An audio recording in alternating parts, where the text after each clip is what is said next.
أعوذ بالله من الشيطان الرجيم بسم الله الرحمن الرحيم ربي اشرح لي صدري ويسر لي أمري واحلل عقدة من لساني يفقهوا قولي. سورہ العمران آیت نمبر 19. إن الدين عند الله الإسلام وما اختلف الذين أوتوا الكتاب إلا من بعد ما جاءهم العلم بغيا بينهم. اللہ کے ہاں دین صرف اسلام ہے۔ دین سے مراد ایسی زندگی یا ایسا نظام یا ایسا ضابطہ حیات ہے جسے انسان اس دنیا کے لیے اور آخرت دونوں کے لیے بہتر سمجھ کر اختیار کرتا ہے۔ اس لحاظ سے یہودیت، نصرانیت، دہریت، بدھ مت، سکھ، اسلام، کمیونزم، سوشلزم، جمہوریت وغیرہ سب کے سب دین ہیں، لیکن اللہ کے ہاں ان میں سے قابل قبول دین صرف اسلام ہے۔ اسلام کا معنی ہے کہ اللہ کے احکام اور ارشادات کے سامنے سر تسلیم خم کر دینا اور رغبت سے اور اپنی رضا سے اللہ کا مطیع اور فرما بردار بن جانا، اور صرف اسلام ہی ایسا دین ہے جو دنیاوی افلاح اور آخرت کا نجات کا ضامن ہے۔ اگر باقی دین دیکھے جائیں تو پھر ان میں یہ دونوں چیزیں نہیں پائی جاتی ہیں۔ دنیا میں جتنے بھی انبیاء اور رسول مبعوث ہوئے وہ سب دین اسلام ہی کی دعوت دیتے رہے، وہ یہی کہتے رہے کہ اللہ کے فرمانبردار بندے بن جاؤ۔ اس لحاظ سے ان تمام انبیاء کے جو پیروکار تھے وہ پھر مسلمان ہی ہوئے، جنہوں نے بعد میں اپنے اپنے الگ نام رکھ لیے، جیسے کہ آج کل کے مسلمانوں کے بہت سے فرقوں نے ابھی اپنے اپنے نام رکھ لیے ہیں، یا بعض مخصوص عقائد اور نظریات کی بنا پر دوسروں نے ان کے نام رکھ دیے ہیں، جیسے سنی ہیں، شیعہ ہیں۔ اور اہل کتاب نے علم آ جانے کے بعد جو اختلاف کیا تو اس کی محض وجہ ان کی باہمی ضد اور سرکشی تھی۔ اختلاف سے مراد کیا ہے؟ اختلاف سے مراد اہل کتاب کا باہمی اختلاف بھی ہو سکتا ہے اور دوسروں سے بھی اختلاف ہو سکتا ہے۔ مثلا یہود کے فرقوں کا باہمی اختلاف، عیسائیوں کے فرقوں کا باہمی اختلاف، اور مسلمانوں کے فرقوں کا باہمی اختلاف۔ اور دوسرا یہ ہو سکتا ہے کہ یہود کا عیسائیوں سے اختلاف، عیسائیوں کا مسلمانوں سے اختلاف، یا مسلمانوں کا یہود سے اختلاف۔ اب اختلاف کی وجہ کیا تھی؟ اختلاف کی وجہ یہ تو نہیں تھی کہ انہیں حق نظر نہیں آتا تھا یا سمجھ نہیں آتا تھا، بلکہ اس کی اصل وجہ یہ تھی کہ وہ اپنی اپنی سرداریاں اور چودھراہٹیں قائم رکھنا چاہتے تھے اور اپنا جھنڈا بلند رکھنے کی فکر میں لگے رہتے تھے، پھر وہ اس سے مال بھی کمانا چاہتے تھے۔ اور اگر اس معاملے میں آپ جتنا بھی غور کریں گے، فرقے بندیوں کی بنیاد میں آپ کو ذاتی مفادات ہی نظر آئیں گے۔ جیسے تورات اور انجیل دونوں میں رسول اللہ صلی اللہ علیہ وسلم کے مبعوث ہونے کا ذکر موجود ہے اور ان کی نشانیاں بھی بیان کر دی گئی ہیں، اور اہل کتاب یہ بھی پوری طرح ان کو یہ یقین ہو چکا ہے کہ کتاب میں نشانیوں کے مطابق آپ صلی اللہ علیہ وسلم برحق نبی ہیں۔ اب اس نبی کے انکار کی وجہ محض ان کی اپنی سرداریاں ختم ہونا یا بعض دوسرے دنیاوی مفادات کا ضائع ہونا تھا۔ ان باتوں کے علاوہ انکار کی کوئی دوسری وجہ نہ تھی، لہٰذا اللہ ایسے لوگوں کا جلد ہی حساب چکا دے گا۔ اور یہ آیت جو ہے یہ مسلمانوں پہ بھی اسی طرح فٹ ہوتی ہے جیسے یہ اہل کتاب پر ہوتی ہے۔ فَإِنْ حَاجُّوكَ فَقُلْ أَسْلَمْتُ وَجْهِيَ لِلَّهِ وَمَنِ اتَّبَعَنِ۔ پھر اگر یہ اہل کتاب آپ سے جھگڑا کریں تو آپ ان سے کہہ دیجئے کہ میں بھی اللہ کے سامنے سر تسلیم خم کر دیا ہے، میں نے بھی اور میرے پیروکاروں نے بھی۔ اور ان اہل کتاب اور غیر اہل کتاب دونوں سے پوچھئے کیا تم نے بھی اللہ کے فرما بردار بنتے ہو کیا تم؟ اگر وہ فرما بردار بن جائیں تو انہوں نے راہ ہدایت پا لی، اور اگر وہ منہ پھیر لیں تو پھر آپ کے ذمہ صرف پیغام پہنچانے کی ذمہ داری ہے، اور اللہ اپنے بندوں کو خوب دیکھ رہا ہے۔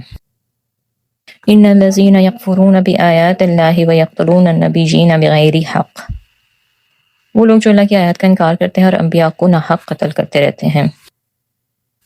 انبیاء اور صالحین کے قتل کا کام جو ہے وہ نبی صلی اللہ علیہ وسلم کے دور میں یہود نے نہیں کیا تھا، بلکہ ان کے پہلے لوگوں نے کیا تھا، اور یہ واقعات اتنے مشہور تھے کہ کسی کو مجال نہیں تھی کہ اس کا انکار کر سکیں۔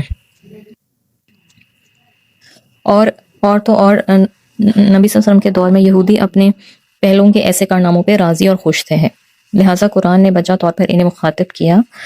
روایات سے معلوم ہوتا ہے کہ بنی اسرائیل نے 43 پیغمبروں کو ایک ہی دن صبح کے وقت قتل کیا۔ یہ کام بنی اسرائیل کے علماء اپنی حکومت کے ساتھ ملی بھگت کے ذریعے انجام دیا کرتے تھے، جیسا کہ انہوں نے حضرت عیسیٰ کو حکومت کے ذریعے سولی پر چڑھانے کی کوشش کی تھی۔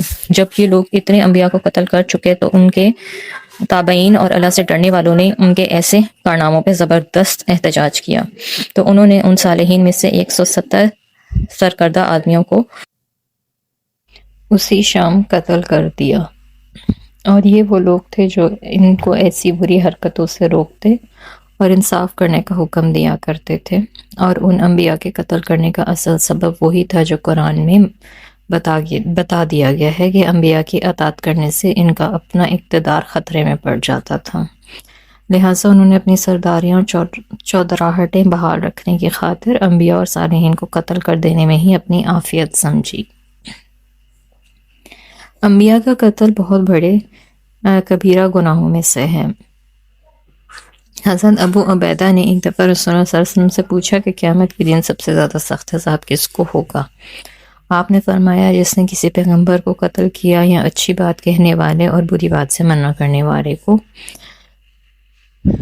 اس کے علاوہ حضرت ابو ہریرہ فرماتے ہیں کہ ایک دفعہ آپ نے ہمیں بہت سی احادیث سنائی، ان میں سے ایک یہ تھی کہ اس قوم پر اللہ کا غضب بھڑک اٹھتا ہے جو اللہ کے رسول کو قتل کریں۔ ایسے لوگوں کی پھر کیا سزا ہے؟ ایسے لوگوں کو دکھ دینے والے عذاب کی خوشخبری سنا دیجیے۔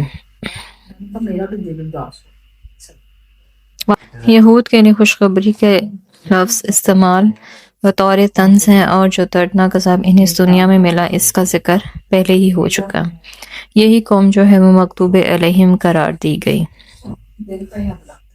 اور ذلت اور مسکنت ان کے مقدر کر دی گئی، الا یہ کہ وہ دوسرے لوگوں کی پناہ میں آ جائیں۔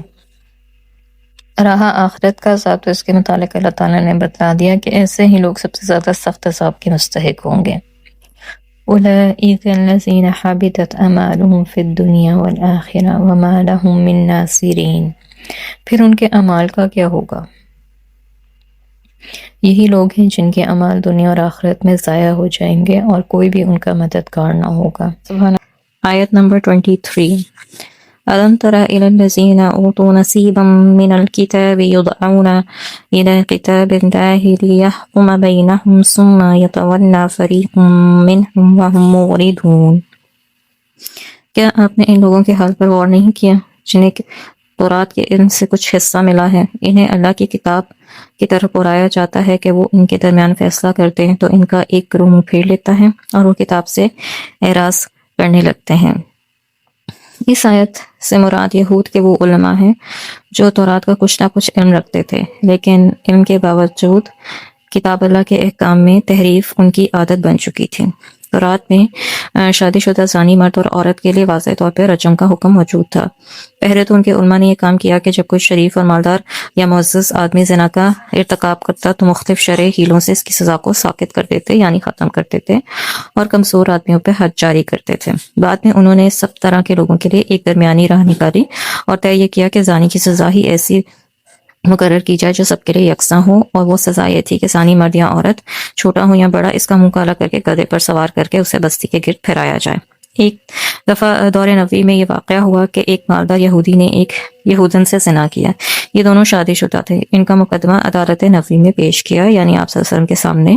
ان کی غرض یہ تھی کہ شاید اس طرح یہ زانی جو ہیں وہ رجم کی سزا سے بچ جائیں گے۔ آپ نے یہود کے علماء سے پوچھا تم اللہ کی کتاب میں ایسے لوگوں کے لیے کیا سزا پاتے ہو؟ تو وہ فوراً کہنے لگے کہ ہم تو ان کا منہ کالا کر کے انہیں گدھے پہ سوار کر کے پھراتے ہیں۔ عبداللہ بن سلام نے، جو یہود کے علماء میں سے تھے اور اسلام لا چکے تھے، رسول اللہ صلی اللہ علیہ وسلم سے کہا یہ لوگ جھوٹ کہتے ہیں، انہیں کہیے کہ اللہ کی کتاب لاؤ۔ چنانچہ تورات لائی گئی۔ پڑھنے والوں نے رجم کی آیت پر ہاتھ رکھ کر اسے چھپا دیا اور آگے پیچھے سے پڑھنے لگے۔ عبداللہ بن سلام کے کہنے پر رسول اللہ صلی اللہ علیہ وسلم نے ان سے ہاتھ اٹھانے کو کہا تو نیچے رجم کی آیت تھی۔ اس طرح جب ان علماء کی چوری پکڑی گئی تو ندامت سے شرمندے ہو کے وہاں سے اٹھ کر چلتے گئے۔ اس آیت میں ایسے ہی یہودی علماء کا کردار بیان ہوا ہے۔ اب مقدمہ کا فیصلہ ابھی باقی تھا، چنانچہ آپ نے اس یہودی اور اس یہودن کو سنگسار کروا دیا۔ جو ان کی سزا تھی رجم کی وہ ان کو دلوا دی۔ آج کل بھی ایسے ہی ہوتا ہے کہ جب کوئی سزا دی جاتی ہے تو جو بہت معزز یا امیر لوگ ہوتے ہیں وہ اس سزا سے بچ جاتے ہیں، اور جو غریب لوگ ہوتے ہیں ان پر سزا کو وارد کر دیا جاتا ہے، یعنی سزا یا حد جاری کر دی جاتی ہے ان پر۔ یعنی جو کام یہودی اس زمانے میں کر رہے تھے وہ مسلمان آج کل کے زمانے میں کر رہے ہیں۔ ذَلِكَ بِأَنَّهُمْ قَالُوا لَن تَمَسَّنَا النَّارُ إِلَّا أَيَّامًا مَّعْدُودَاتٍ۔ اس کی وجہ یہ ہے کہ وہ کہتے ہیں کہ گنتی کے چند ایام دوزخ کی آگ انہیں ہرگز نہ چھوئے گی۔ اور اپنے دین میں ان کے خود ساختہ باتوں نے انہیں دھوکے میں مبتلا کر رکھا ہے۔ اس آیت میں یہود کی کتاب اللہ میں تحریف اور دوسری بہت سے کبیرہ گناہوں پر دلیر ہونے کی وجہ بیان کی گئی ہے۔ ان کے جو پہلے لوگ تھے وہ اپنی طرف سے انہوں نے ایک عقیدہ گھڑا ہوا تھا کہ اور اس سے اپنی ساری قوم میں پھیلا دیا تھا۔ وہ عقیدہ یہ تھا کہ یہود جہنم میں نہیں جائیں گے، دوزخ کی آگ ان پر حرام کر دی گئی ہے۔ وہ اگر دوزخ میں گئے بھی تو صرف اتنے ہی دن دوزخ میں رہیں گے جتنے دن انہوں نے بچھڑے کی پوجا کی تھی۔ دوسری بات ان میں بطور عقیدہ جو پائی جاتی تھی وہ یہ تھی کہ وہ کہتے تھے کہ ہم اللہ کے بیٹے اور چہیتے ہیں، کیونکہ ہم انبیاء کی اولاد ہیں، اور اللہ تعالیٰ یعقوب علیہ السلام سے وعدہ کر چکا ہے کہ ان کی اولاد کو سزا نہ دے گا مگر یوں ہی برائے نام قسم کھانے کو۔ اس طرح نصارہ نے کفارہ مسیح کا مسئلہ واضح کر رکھا تھا، جس کی روح سے حضرت عیسیٰ علیہ السلام اپنی امت کے گناہوں کے کفارے کے طور پر سولی پر چڑھائے گئے تھے، اور اپنی امت کے گناہوں کا سارا حساب انہوں نے چکا دیا تھا۔ پھر مسلمان بھی اس سلسلے میں پیچھے نہیں رہے۔ انہوں نے کیا کیا؟ ان میں کچھ سید ہیں یا سید بنے ہوئے ہیں جنہوں نے اپنے متعلق یہ مشہور کر رکھا ہے کہ ان کی پشت پاک ہے، لہٰذا انہیں آگ کا عذاب نہیں ہوگا۔ کچھ لوگوں نے دنیا میں ہی بیشتی دروازہ بنا رکھا ہے، جو کوئی اس کے نیچے سے گزر گیا وہ ضرور جنت میں جائے گا۔ اور کچھ لوگ ایسے ہیں جو پیروں پر تکیہ لگائے بیٹھے ہیں، خواہ وہ زندہ ہوں یا فوت شدہ ہوں، وہ ان کی شفاعت کر کے انہیں اللہ کی گرفت سے بچا لیں گے، وغیرہ وغیرہ۔ فَكَيْفَ إِذَا جَمَعْنَاهُمْ لِيَوْمٍ لَا رَيْبَ فِيهِ وَوُفِّيَتْ كُلُّ نَفْسٍ مَا كَسَبَتْ وَهُمْ لَا يُظْلَمُونَ۔ پھر اس وقت ان کا کیا حال ہوگا جب انہیں اس دن جمع کریں گے جس کے آنے میں کوئی شک نہیں، اور جس نے کوئی بھی عمل کیا ہوگا اس سے اس کا پورا پورا بدلہ دیا جائے گا اور ان پر ظلم نہیں کیا جائے گا۔ ویسے تو اللہ تعالیٰ نے قرآن میں بہت سے مقامات پر اپنے قانون جزا اور قضا کی وضاحت فرما دی ہے، مگر یہاں پہ اللہ تعالیٰ دوبارہ سے جن کا خلاصہ یہ ہے کہ ہر انسان کو وہی کچھ ملے گا جو اس نے خود کمایا، اور اس کے آباء و اجداد کی نیکی اس کے کچھ بھی کام نہیں آئے گی، اور اتنا ہی ملے گا جتنا اس نے عمل کیا ہوگا، نہ کم نہ زیادہ۔ کمی کی تو کوئی صورت ہی نہ ہوگی، اور اگر اللہ چاہے تو عمل کا زیادہ بدلہ بھی دے سکتا ہے۔ اور تو اور اللہ کے حضور کرے کوئی اور بھرے کوئی والا سلسلہ بھی نہیں چل سکتا۔ کوئی شخص کسی دوسرے کے گناہوں کا بار اٹھانے کو تیار نہ ہوگا، خواہ وہ اس کا کتنا ہی قریبی رشتہ دار کیوں نہ ہو۔ البتہ جو شخص کوئی ایسی نیکی کا کام جاری کر جائے جو اس کی موت کے بعد جاری رہے تو اس کا ثواب اس کی موت کے بعد بھی اسے ملتا رہے گا۔ اسی طرح اگر کسی نے کوئی برائی کا کام جاری کیا تو بطور حصہ اس کا گناہ بھی اس کے کھاتے میں جمع ہوتا رہے گا۔ قُلِ اللَّهُمَّ مَالِكَ الْمُلْكِ تُؤْتِي الْمُلْكَ مَن تَشَاءُ وَتَنزِعُ الْمُلْكَ مِمَّن تَشَاءُ۔ آپ کہیے کہ اے اللہ، ملک کے مالک، جسے تو چاہتا ہے حکومت عطا کرتا ہے اور جس سے چاہتا ہے چھین لیتا ہے۔ اس آیت میں اگرچہ خطاب تو عام ہے جس میں اہل کتاب، مشرکین عرب اور مسلمان سبھی شامل ہیں، لیکن ربط کے حساب سے یہاں پہ جو خطاب کیا جا رہا ہے وہ یہود اور کفار مکہ سے ہے، جو جنگ خندق کے موقع پر یوں کہہ رہے تھے کہ ان مسلمانوں کا یہ حال ہے کہ اپنے بچاؤ کی خاطر خندق کھود رہے ہیں، نہ کچھ کھانے کو پاس ہے، نہ ہی کوئی اسلحہ ہے، لیکن کیسر اور کسرا کو فتح کرنے کے خواب دیکھ رہے ہیں۔ یہ دیوانگی نہیں تو اور کیا ہے؟ یہود اور کفار کی اسی بھکتیوں کا جواب اس جامع قسم کی دعا میں دیا گیا ہے کہ عزت و ذلت اور اقتدار وغیرہ تو سب کچھ اللہ کی قدرت میں ہوتا ہے، اس میں تعجب کی کوئی بات نہیں۔ آج جو حاکم ہیں کل محکوم بن جائیں گے، جو شہنشاہ ہیں وہ گدا بن جائیں گے، جو کمزور ہیں وہ طاقت بن جائیں گے۔ بھلا جو ہستی مردہ کو زندہ سے اور زندہ کو مردہ سے نکال سکتی ہے، وہ مقتدر سے محتاج اور محتاج سے مقتدر کیوں نہیں بنا سکتی؟ تو ہی جسے چاہتا ہے عزت دیتا ہے اور جسے چاہتا ہے ذلیل کرتا ہے، سب بھلائی تیرے ہاتھ میں ہے اور تو یقیناً ہر چیز پر قادر ہے۔ تولج اللیل فی النہار وتولج النہار فی اللیل۔ تو رات کو دن میں اور دن کو رات میں داخل کرتا ہے، بے جان سے جاندار کو، جاندار سے بے جان کو نکالتا ہے، اور جسے تو چاہتا ہے بے حساب رزق دیتا ہے۔ لا يتخذ المؤمنون الكافرین اولیاء من دون المؤمنین۔ مومنوں کو، اہل ایمان کو چھوڑ کر کافروں کو ہرگز دوست نہ بنانا چاہیے، اور جو ایسا کرے گا اسے اللہ سے کوئی واسطہ نہیں، الا یہ کہ تمہیں ان کافروں سے بچاؤ کے لیے کسی قسم کا طرز عمل اختیار کرنا پڑے۔ اس آیت میں مومنوں کو انفرادی اور اجتماعی دونوں لحاظ سے خطاب ہے، یعنی کوئی مومن کسی کافر کو دوست نہ بنائے، مومنوں کی جماعت کافروں کی جماعت کو دوست نہ بنائے، اور نہ ہی مومنوں کی حکومت کافروں کی حکومت کو اپنا دوست بنائے۔ وجہ یہ ہے کہ کافر کبھی مومن کا خیر خواہ نہیں ہو سکتا، جب بھی اسے موقع ملے گا وہ نقصان ہی پہنچائے گا، اس خیر کی توقع نہیں۔ اور اس میں استثناء یہ ہے کہ اگر تمہیں محض بے تعلق رہنے کی وجہ سے کسی کافر سے کچھ خطرہ ہو تو ظاہری طور پر اس سے دوستی رکھنے کی اجازت دے دی گئی ہے۔ اب اس میں بے شمار باتیں ایسی آ جاتی ہیں جو محض مومن پر چھوڑ دی گئی ہیں، مثلا یہ کہ خطرہ جان ہو، مال اور آبرو کا ضائع ہونے کا امکان ہو، یا کسی اور بات کا، اور آیا یہ خطرہ فی الواقع موجود ہے بھی کہ نہیں، اور یہ کہ اس خطرے کا اثر محض اس کی ساتھ تک محدود ہے یا بات دوسرے مسلمانوں کے لیے بھی فتنے کا سبب بن سکتی ہے، یا اگر وہ کافروں سے دوستی رکھ کر اپنے آپ کو محفوظ کر لیتا ہے تو اس کا نقصان جو ہے وہ دوسرے مسلمانوں کو تو نہیں پہنچے گا، وغیرہ وغیرہ۔ اگر فی الواقع جان، مال اور آبرو خطرے میں ہے تو اس اجازت سے فائدہ اٹھانا چاہیے، اور یہ کہ اگر خطرات کا اعتبار نہیں کرنا چاہیے اور اللہ ہی پہ بھروسہ کرنا چاہیے، اور دوسرا یہ کہ اگر کافروں سے ظاہر داری کی بچاؤ کی تدبیر نہ کی جائے اور اس کا نقصان مسلمانوں کو پہنچتا ہو تو ضرور بچاؤ اور تحفظ کی راہ نکالی جائے، اور یہ کہ اگر اس سے دوستی سے وہ خود تو محفوظ ہو مگر دوسرے مسلمانوں کو نقصان پہنچ رہا ہو تو ہرگز ایسے نہیں کرنا چاہیے۔ ایسے موقع پر ان سوالوں کے علاوہ اور بھی کئی طرح کے سوال ہو سکتے ہیں، مثلا جس خطرے کو وہ حقیقی سمجھ رہے ہیں وہ محض ایک فریب نہ ہو، اس لیے اللہ تعالیٰ نے اس اجازت کے بعد فرما دیا کہ وَيُحَذِّرُكُمُ اللَّهُ نَفْسَهُ، یعنی اللہ تمہیں اپنے آپ سے ڈراتا ہے۔ گویا ایسی باتوں کا جواب اس اللہ سے ڈر کر تمہیں سوچنا چاہیے جس کے ہاں تمہیں لوٹ کر جانا ہے، اور وہ تمہارے دلوں کے حالات اور خیالات تک کو خوب جانتا ہے۔ اس بات پر بھی قادر ہے کہ اگر تم کافروں سے ڈرو نہیں بلکہ اللہ ہی کے ڈر کو آگے رکھو تو تمہیں ان کے فتنے سے بچانے کی پوری قدرت اللہ تعالیٰ رکھتا ہے، اور تمہارے لیے کئی دوسری راہیں بھی پیدا کر سکتا ہے۔